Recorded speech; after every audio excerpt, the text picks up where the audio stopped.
Let me ask you something. Are you getting everything out of your rent-to-own business? If you're not an A-Pro member, then the answer is probably no. Look, advocacy is A-Pro's bread and butter. This is why they were created and what they do best. But here's the thing. A-Pro membership is about way more than advocacy. A-Pro connects you to the movers and the shakers of the industry. People who've been there, done that, and they can help you do it even better. A-Pro's monthly webinars give you expert insights and actionable takeaways. It's like having a masterclass for your business every single month. Got questions about complex regulations or sticky situations? No problem. A-Pro's legal hotline gives you direct access to experts who have got the answers. That's a peace of mind that you can't put a price on. And let's not forget the resources, news, updates, and tools that keep you ahead of the curve. Scholarships for your team? Check. Disaster relief when you need it most? Double check.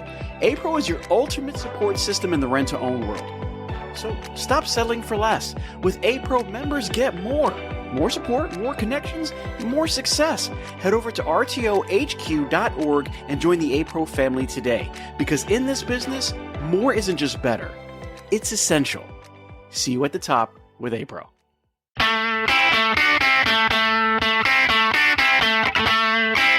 And welcome to the RTO Show with Danny and Pete. I'm your host, Danny. And I'm Pete, and today we are going to cover the 7 tips on how to grow your customer base. And what are those 7 tips, Pete? Well, I think we're going to start with tip number 1. And tip number 1 should be an obvious one for everybody. That's customer service. Dun, dun, dun, dun. Customer service is, first off, service with a smile. So you got to understand that the customer service starts before somebody walks in the door. It's a mindset. It's how you look at the day. It's how you're approaching the day. And it's got to be set. I mean, it's got to be, I'm going to give the greatest customer service that there is. Then when they walk in the door, pleasant greeting, hospitality. I mean, does it get any more basic than that? No, you have to treat your customers with the utmost hospitality when they walk in. They're not just a number. It's not just a retail number. It's not just a sale. It's a rapport. It's a relationship we are building on a daily basis. And I know we talk about this all the time. The number one thing we try to push on our employees is refreshment. Offer them a drink. That's like the most common sense thing when someone comes to your house after you greet them. Hey, how you doing? Been a long time. I haven't seen you. Come on in. Can I get you something to drink? Customer service is really, it's always planted in taking care of a customer's needs. So customer service isn't always just based on the business. Customer service is taking care of a customer needs no matter what that is. If they need something taken to the car, you help them. If they have a question about something, you take out the time to stop and answer that question. And if you don't have the answer in front of you, figure out a way to get that answer. And that's part of the customer service mentality, is that you have to be ready. When they come in, you have to be ready to take care of them, because without that, customer service isn't going to work. And let me tell you, there are people out there that are not giving good customer service. And if you're not on top of your game, the guys that are going to be the one to reap the benefits. No, absolutely. And on another note, customer service does not stop once you close the sale. Customer service is an ongoing thing throughout the entire relationship of that customer. Number one thing is the services and loaners. So after you complete that sale and there's an issue with that item, you have to jump on it quickly. 24 hours. You got to address it. Get them a loaner. Take care of them some way. That's part of customer service. Yeah, do it with a smile. Do it with a positive attitude. Happy-go-lucky and genuinely want to take care of them. But it's also the action that backs it up that shows them I'm there in a pinch. Something happens, especially on our merchandise that you're renting. We're there. We're going to take care of you. We don't want this product to go down. We want it to get repaired. We don't want you with a damaged item or constant service issue. It might be a switch out. Those are things you have to evaluate on an agreement case by case. But your service owners, that's a huge, probably the number one complaint I get the most, besides poor customer service to begin with. But it's the customer's feeling they're not getting their needs met. Well, how far does it go if you even know the customer's name right off the bat? Like when they walk in the door and you're just like, hey, Miss Jones, hey, Mr. Jones, hey, Paula, how you doing? How's little Jimmy doing? Is he feeling all right? Last time I didn't see him, he didn't get his toy when he came in. Like those are the things that I think 100% make customer service on point. You've got to personalize it to every situation because not everybody has the same needs. And remember, customer service is about a pleasant greeting. It's about hospitality, but it's always about taking care of the customer's needs. That goes back to the service and loaners. That goes back to being in that mindset. You've got to take care of them each and every day. And then when everything is done, you've got to thank them. Oh, gratitude. You have to show gratitude and appreciation. Because without them, we wouldn't be open. We wouldn't even have this business. There wouldn't be this industry. And I know sometimes it can get tough, especially when you're dealing with an irate customer or past due customer that's constantly falling delinquency. But this is account manager 101. after the tough conversation, after getting them back on track, if you accept that bill of payment or you get the full payment, no matter what the situation is, you have to thank them. I have my own little Chick-fil-A slogan that I do here. And after every single interaction, I always say, thank you for your payment and I appreciate your business. And I try to teach my staff that because I genuinely mean it. I do thank them for their payment and I appreciate their business because if it wasn't for them, I wouldn't have a job. So you got to show gratitude and we have to train and expect that accountability. And that always comes with an actual gratitude. When you say it, you have to be sincere. There has to be sincerity in your voice. There has to be a sincerity in your action. There has to be a sincerity coming off of your physical expression too, because you can't just feel like, oh my God, I'm saying it, I'm going through the motions. You have to really be there. You have to be really present. And when you're saying stuff to them, they have to feel that as well. It's a feeling. And that feeling you can't jimmy that feeling. You can't copy it. It is genuine feeling that you are actually thanking them for their business. What actually leads us to number 2 is customer retention. Retention. Absolutely. That's a big step. That's a big step to grow your customer base because you got them. Now, how do you keep them? Well, you don't cycle them out. You don't let them pay out or do an early purchase option and walk out the door. The idea is to keep that customer on as long as possible so that as you're growing customers, you're not recycling customers. You're adding to the customer base. Now, talking to Danny, I've said Dan, the $2 million man, a bunch of times. What they did was to go over it and make sure that they started measuring the metrics of customer retention as far as early purchase options and how they converted those.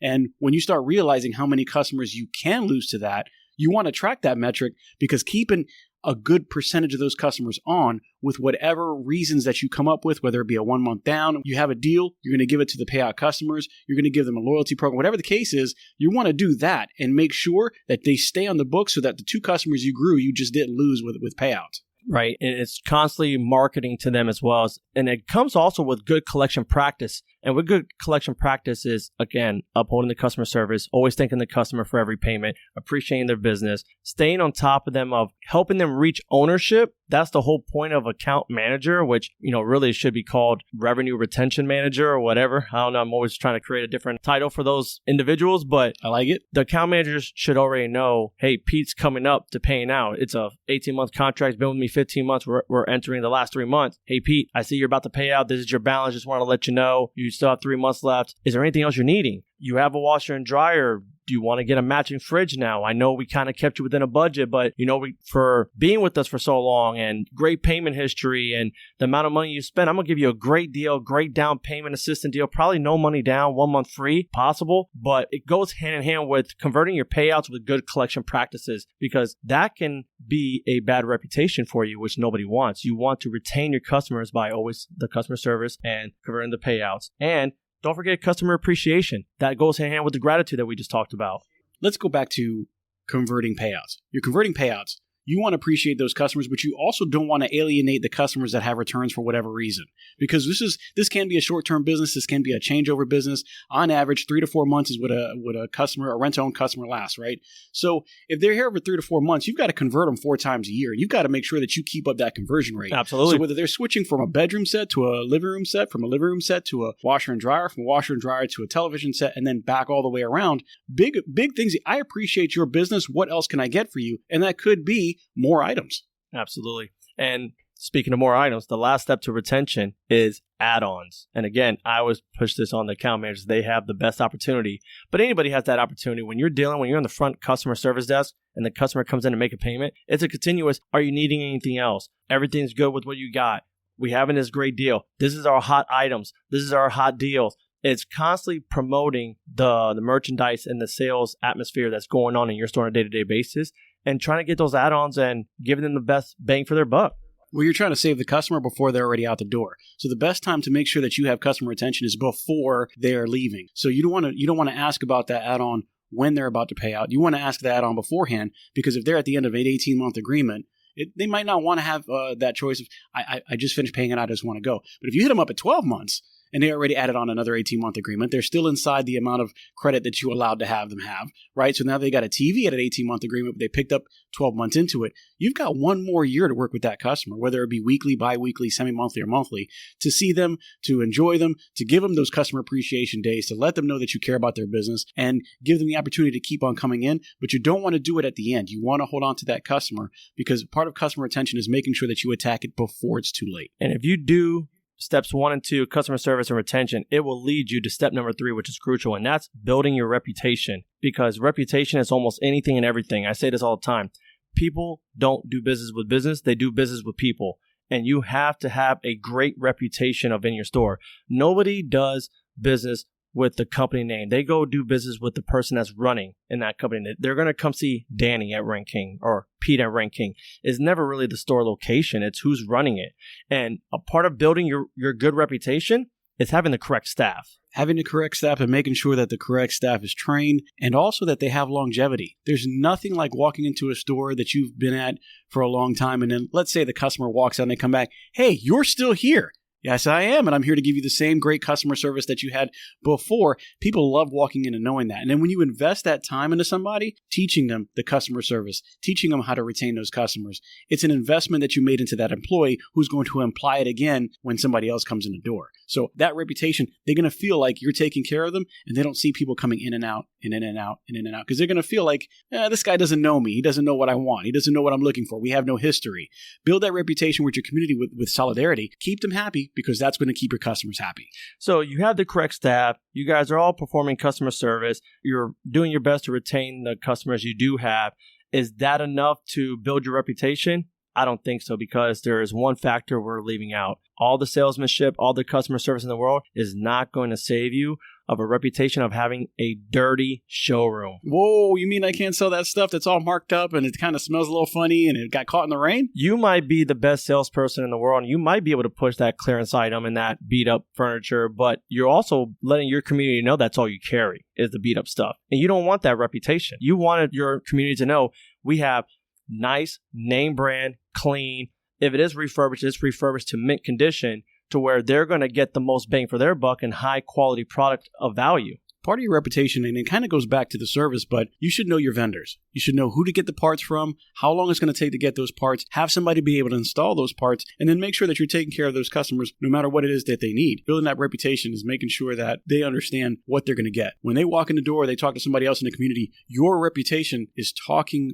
for you, and you cannot be out there in every conversation. The word of mouth is the biggest compliment that you can get when it comes to the rent-to-own business or any business, and if that word of mouth is bad, you're not going to get it. It's just not going to happen. Well, you just touched on tip number 4, and that is after you build your reputation, you want to build your brand. What's the difference between a reputation and a brand, Pete? That's a good question, Eddie. So it almost goes hand in hand. They're almost the exact same thing, but the brand is the company, the logo. It's when you think of Nike, you don't necessarily think of an individual. You think of the logo, the Nike swoosh, but you know what you're getting. You're getting a high quality product that's been around for a long time. You know what they're capable of doing. Athletes wear it. So when you're building your reputation as the store manager of that store, you also want to build your brand. We talk about this all the time. You always want to sell yourself. You want to sell your company before you sell the product. So that's what you're doing. You're building your reputation, then you're building your brand. You got to back up the company you're working for. I think the reputation is going to be the people at your business. The brand is your actual business. Correct. So I think that you have to have both on point. You can have a reputation that is preceding who you are, right? But if they come in and they don't like the actual business that you have, you've got to promote what you have, how you do it, how much you do it, and it's also got to look right. Well, and more importantly, so if you're doing the customer service, the retaining, and you have a great reputation, clean showroom, but the next step to building your brand is what makes you different from everybody else. Because you can have a bunch of different companies that have great customer service and a great reputation. So what's your niche? And that's what every company kind of needs to think about. Like we talked about this, about a loyalty program. Some companies do it, some don't. Some of them are a little different. They offer different things. Maybe you get a little gold VIP business card for being a customer, or you just earn points. That's something else we talked about in this day and age, like earning points with every on-time payment. You have to think outside the box and what makes you different from the other companies out there. Well, part of building your brand is the community involvement. So important. Community involvement is one of those things where they might not remember you were in the community, but if they drove by, they see the truck. They know that they see your sign on the YMCA or the Boys and Girls Club. They know that you're sponsoring the Kids Little League. They know that you're taking care of some of the employees or that are in some of these different businesses, hey, I give you an employee discount. Or you go out and you put yourself in the community in a sense where you're a pillar of the community, and it's not just you, it is your brand, it is your company, and that brand is going to stand that test of time because of that community involvement. Nobody wants to go and do business with somebody who really doesn't want to give back to the community. So it might be happening, but if they know the difference, they're going to go to you. Right. And then the last step of building your brand is making sure your core values are exactly that, of value. Make sure your employees have the characteristic of your company's core values. You're disciplined about it. You talk about it. You represent and display yourself always in those core values. Whatever those core values may be, it's important to set them from the start when you're interviewing, when you're hiring. That's how you make sure you have a good staff. And then we're talking about on a consistent basis. And honesty, integrity, community involvement, those are just part of core values that I know at our company, Ranking, has. And we display them. We display them all around our store so our customers can know what we value as to our core to make sure we're providing the proper service to you. There's nothing like making sure that you're doing the right thing with the right set of tools, and sometimes laying out those tools in a set of core values, putting out exactly what you expect from your people, what you expect to be presented to your employees, be presented to your customers. It's invaluable. I mean, you just can't put a dollar amount on it. Honesty, integrity, making sure that you are a part of the community. Take a look at that and put that together for your team and see how far that gets you. It's just a clear-cut way to say, this is what we stand for, this is what we want, and this is what we're going to do. And that leads us to tip number 5, and that is promoting and market. And number 3 and 4, it relies on this step, because building your reputation and your brand involves you promoting it constantly. Word of mouth, that is, whether you agree or not, word of mouth is promoting referrals. But customers are only going to give you referrals if you are building that reputation and that brand. But you have to promote it. And one of the things we're constantly talking about now in this day and age is digital or grassroots. And I think we've talked about this several times in the sense that I don't think you can get away from one or the other. Digital marketing is the way to go right now, but you can't deny that shaking somebody's hand and being in their face is also another way to get their attention.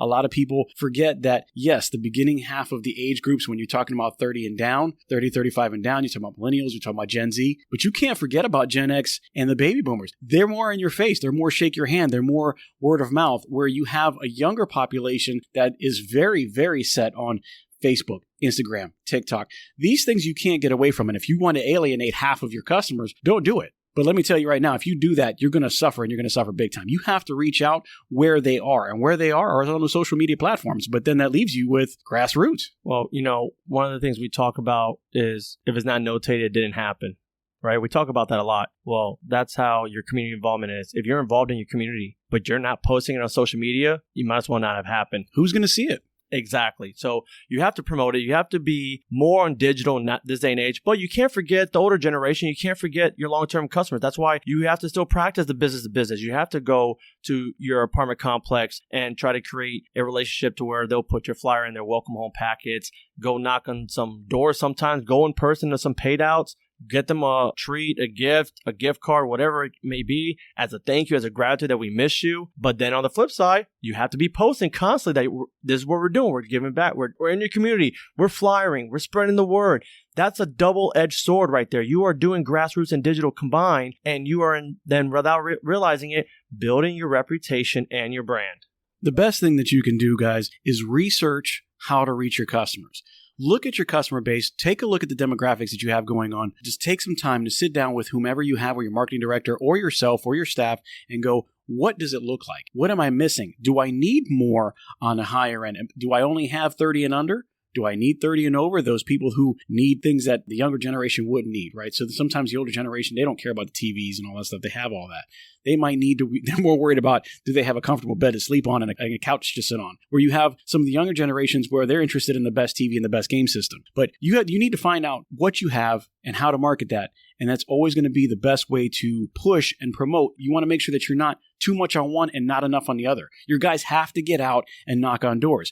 But you also have to post it on social media. You have to have that presence. It goes 50-50, and there's no way you can get away from it. The business to business is an awesome way to do it, but so is apartment complexes. Right. And while you're doing your research, that will lead to tip number 6. Is your website fresh with hot content? And that goes back into the research. What do your customers looking for? Not a sleepy website. I'm going to tell you right now, guys, if you guys have a sleepy website, don't even push them over there. Well, I think the number one request or the number one concern I receive a lot is availability. What are you putting on the website? Is it available now? Maybe it needs to be more specific of this is a special order item, or this is available in certain locations, or this is available now for an online order. But people like to know that, and especially with e-commerce, it's very important that they want to know, can I get it now? I mean, we've always done same-day delivery. That's been our rent-to-own stitch since the beginning of time. But now we're entering a digital era where people are shopping online.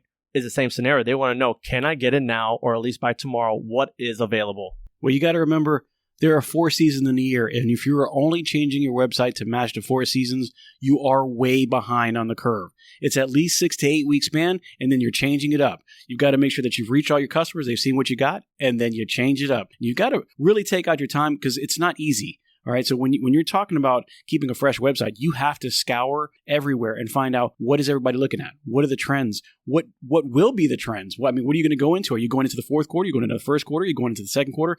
How long have you been promoting this particular item? What is the weight on that item? I mean, is it selling? Is it not selling? What does your competitor look like? What are they posting online every week or every month? I mean, especially your neighbor, you need to know this stuff. If they're beating your price by $5, that's going to be an issue for you. Guys, the websites are free. Go take a look at what your neighbor's doing, because he could really, really, really be beating you down on the pricing and the savings. I mean, right now, we've got some places going out as far as 2.5 years on items. I've even heard some business going up to 36 months. That doesn't mean that it's a bad deal. It means that they're probably watching what they're putting on a 36-month item. But if you have a lawnmower, or let's say a zero turn, that now is about a $4,000 or $5,000 item, it might be more beneficial to put on a 3-year term because you got service and loaners on part of it. And, it depends on what it is, but you want to make sure that you're matching what's out there or beating it. You don't want to be left in the dust. You don't want to be the last guy to the party. Absolutely not. And while you're changing up the website and keeping it fresh in content, on the flip side is always keep your core values on the line, on the site, relative with the best deal possible. Everyone's always looking for that budget washer and dryer. They're always looking for the TV. They're always looking for a living room or bedroom. So you want to keep your core items constantly available with the best price, with the best materials, and the best deal out there, because everybody else is posting the same thing. Let's take a quick break. Hey everyone, it's Pete Shau here from the RTO Show podcast, and I want to tell you about a company that's making a real difference in the rent-to-own space. Wow Brands. I've seen firsthand how they approach marketing. And let me tell you, it's not just about ads. Wow Brands builds complete digital ecosystems designed specifically for the rent-to-own industry. Their e-commerce and lead generation strategies are built to bring in qualified leads. And did I mention that they are actively working with the rent-to-own industry while also being members of APRO and TRIB? Listen, these folks are passionate problem solvers. They don't just slap something together. They design, build, and scale the kind of digital retail tools your business needs and your customers actually want. So if you're serious about growing, reach out to Wow Brands at wowbrands.com. I trust them, and I think you will too. Well, on top of changing just the items that are in it, sometimes you're going to have to take out the time to redo the entire website. And I know it sounds crazy, but every 5 to 7 years, you see a McDonald's getting changed over. They're not the same. And they go from the bottom to the top. It's new walls and new ceilings, and they kind of break it down, and the sign looks a little bit different, and where you stand is a little bit different. Now you got self-ordering machines now, and we're all going to be jobless. And then, because they understand that people get tired of seeing the same thing.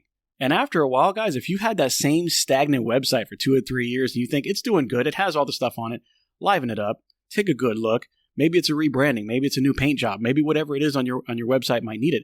But you got to keep it fresh because, guys, if you think that people aren't looking at your website, you're wrong. It shows that the younger generations now, starting from millennials and going all the way down, are probably checking you on your website first before they go into your store versus the older generations that might actually do it in reverse. And if you've got half your customer base looking at you online and it's stagnant, it doesn't look good, it's not inviting, you're probably not going to see them come in the door. So we talked about customer service. We talked about retention.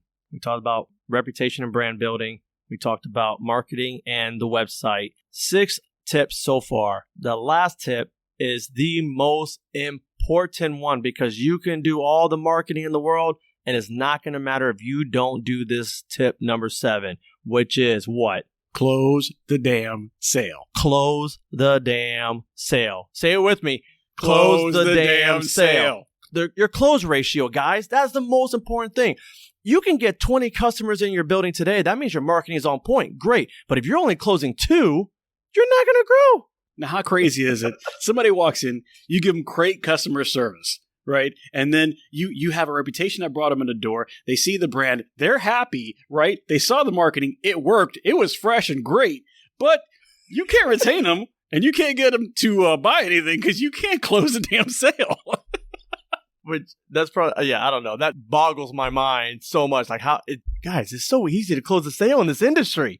Like, it's so easy. I don't know. Like, go talk to a car dealership how hard it is to close a car sale, or a stockbroker or a realtor. Those are hard items to sell. That's hard to close. You can't get a living room into a customer's house for $20 down? 1 month free? We are meeting needs. I mean, nowadays, more often than not, the ratio of people coming in because they actually have a need versus just shopping is astronomical. Now, they'll tell you that they're just shopping, but again, remember the websites. They've probably shopped you already. They've probably shopped your competition already. If they're walking in the door, it's probably because they saw something that they liked. And if they're in the door and you can't close a sale, you might as well put everything to sleep. So salesmanship and watching that close ratio is going to be a stout number 7. You have to close the sale. And there's a lot of ways to do it.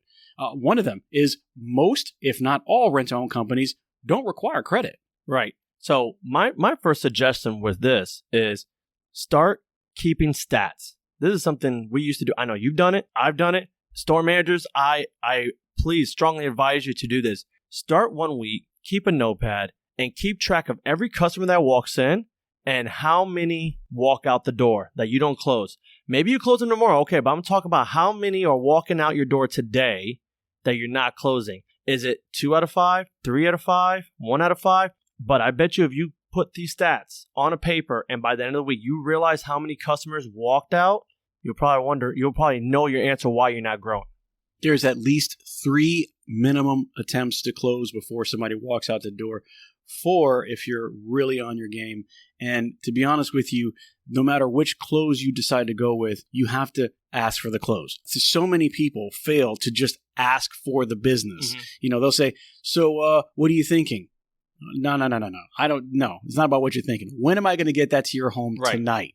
What else do you want me to add to that order? Correct. What time do you want that delivered? Correct. I mean, it just falls into are we really trying? Are we really putting some salesmanship into that? Or are we really just kind of being order takers? Don't be an order taker. No. Don't do that. Assume the sale. But that goes to training. So we talk about this all the time. It's training, is role playing, is doing what Pete just did right now, giving you scenarios, but get your salespeople on the sales floor and put them through the scenarios. Give them obstacles. Train them how to overcome it. A lot of people get so stuck with the technicalities of the product and the benefits and features of it. Those are good information to know, and that's a very knowledgeable piece that will help you close a sale. But you don't need to know every little thing about this washing machine to close it. All it takes is that salesmanship, and the salesmanship really is just assuming the sale. If a customer's coming in to look at the washing machine, you shouldn't have to second guess if they're going to walk out with it. It's just, you're here. Hey, here's the order form. Let's get you pre-approved. Only takes 5-10 minutes. This is the down payment we need. What time are we delivering tomorrow? It's assuming the sale right from the jump. But it comes with the training. And then after keeping stats, you want to track where they heard your ad from, because that can help create more traffic, whether it's web lead traffic, foot traffic, or even phone sales traffic. If you guys haven't noticed, these 7 tips kind of fall in on each other because they're crucial to growing your customer base. And when you're doing it, you've got to remember that there's different type of sales tactics and there's different type of sales people. But what's most important is take the rental order and put it in front of your customer. 7 out of 10 customers are more likely to rent from you if they already started the sales process than if you're just asking questions. Get that rental order in front of your customer. Don't be afraid to fill it out for them. Don't just hand it off with a pen. Don't be afraid to fill it out for them. Get their name, their number, their email. That's the best way to reach back to them. And then make sure that all the easy stuff in conversation you can fill out. If you've already asked where they work at, get that down. If you've already talked about, do they have a cosigner and do they not? Get that down. It just makes it easier through the whole process. Get them in front of a rental order and your close ratios are going to be better. But if you're not doing it, I'm telling you right now, walking out, you're going to see your close ratios fall. You're going to see that you're not getting it and you're not going to grow a customer base. And the last step to your close ratio. So let's say you have a great close ratio. 5 customers come in, you're closing 5 customers. 2 customers come in, you're closing 2 customers. But Danny, Pete, I'm still not growing. My close ratio is on point. Let me ask you guys a question. Are you including your web leads as part of your close ratio? Because foot traffic has died down a lot and web leads have increased tremendously. So for every foot traffic person that walks in, you probably got 2 or 3 web leads already. Are we putting the same emphasis, the same urgency to, one, greet those web leads as soon as they come in, and the same dedication, urgency to close them over the email immediately? You are also about 82% more likely to close a sale if you can get back to that customer within the first 2.5 to 4 minutes of them giving you a web lead. And so, same emphasis. I was talking about this with my staff the other day. If you, as a store manager, are dealing with a customer doing a sale, second customer comes in, your assistant or salesperson, they approach that second customer and start approaching the sale. A third customer comes in. What do? You don't really leave the customer you're with, right? Let's say you're full staff. You telling me you don't pull that account manager or maybe that driver to at least greet that customer? You might not expect them to close it. What you're doing is buy me 2 to 4.5 minutes to wrap up with my customer so I can go and take care and close that sale. Why aren't we doing that with the web leads? Why isn't somebody constantly responding and just holding a conversation, getting the basic information? Hey, how you doing? What's your name? What brought you in? What are you looking for? What's your price budget? All right. Hey, go ahead, take a look around, and I will help you in the next couple of minutes. That's how you do it, guys. That's how you use these 7 ways to grow your customer base. Danny went over the customer service, customer retention, build the brand, build your reputation, promote and market, website with fresh content, and close the damn sale. You're damn right. Guys, thank you so much for listening. We look forward to the next one. Without further ado, this is Danny and Pete with the RTO Show.